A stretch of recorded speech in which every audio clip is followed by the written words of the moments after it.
This is what I wore to celebrate my husband's birthday. The dress, the makeup, everything came up so well together. So if you're interested to know how I did this smoky eye makeup look, then please keep on watching. How your base eventually looks has a lot to do with your skin prep. Already did my skincare and then I used face base, eye base and lip balm all from Bobbi Brown to nourish my skin. This way the base products don't stick to any dry patches and blends easily. Give some time for the products to soak into your skin, and then I used Faux Filter Concealer from Huda Beauty. I'm going to add all the product details in the description box below, so don't worry. Notice how I'm using little amount of product only on the places I need to cover any kind of discoloration. This way I need even lesser amount of foundation. Even if I want to, I can skip the foundation, but if I need to, I need very less amount of foundation.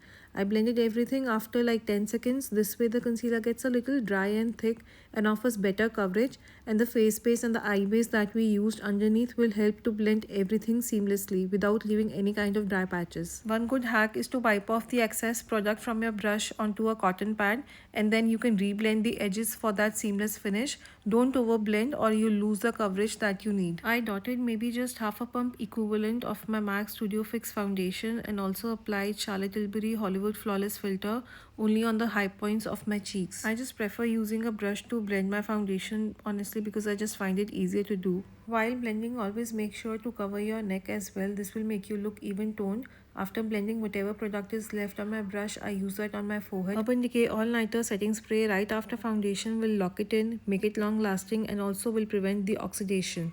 And now my favorite part, the blush.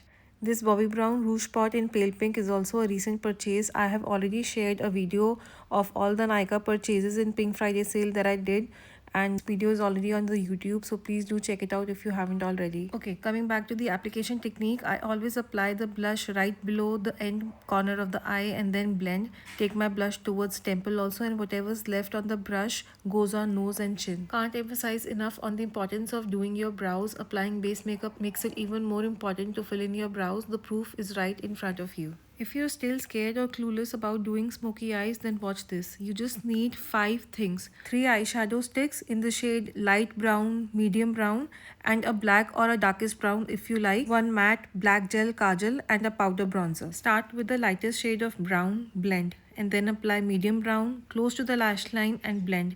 Then the darkest shade of eyeshadow stick and then blend again. Just make sure the blending of darkest color doesn't go beyond the crease line.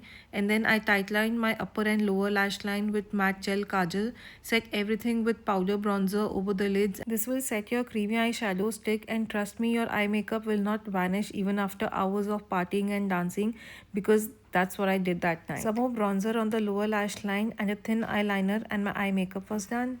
For mascara, I first curled my lashes and then applied my favorite Smashbox mascara. I know you know this, but still always remove excess mascara from the wand before application. This way the mascara will not clump up on your lashes and give you that wispy look. I used Huda Ube powder to set my under eyes, and tonight I'm baking them to make it last long.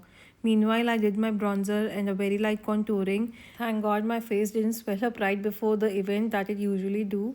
Use the same color on the eyes again, creating a C shape. If you want your makeup to look cohesive and not fight with each other, then always extend your blush, bronzer, contour to your upper eyelids as a transitional color. This way everything looks so perfect and professionally done. Instead of removing excess powder, I actually pressed it in the stamping motion, and then without taking any extra product, I set my entire face with the same puff. Your base will set without losing the glow. Always remove excess lip balm, and for my lips I actually tried something new and I'm so happy that I did. First I lined and ever so slightly overlined my center of the upper and the bottom lip with a dark brown lip liner. Then with the medium tone brown lip liner I filled in the inner half of the lips. Now everything was brown, and if you know me, you know I will want to add something pink. This is the longest lasting lipstick ever from Maybelline, and you need to have at least one in your vanity. I mean, this combination of darker to medium brown and light mauve lipstick was such a winner. I mean, just look at this. Fuller lips without any pain. Again, I'm going to give you a hack. First, I used Milani setting spray, which gives a beautiful natural glow to the skin, and then I layered it with Urban Decay All Nighter. Trust me, your makeup will not move after this. Just adding some finishing touches with this ambient lighting palette from Hourglass. This is such a non-brainer product, guys, especially as I'm aging. I'm leaning more towards soft focus, glue from within look.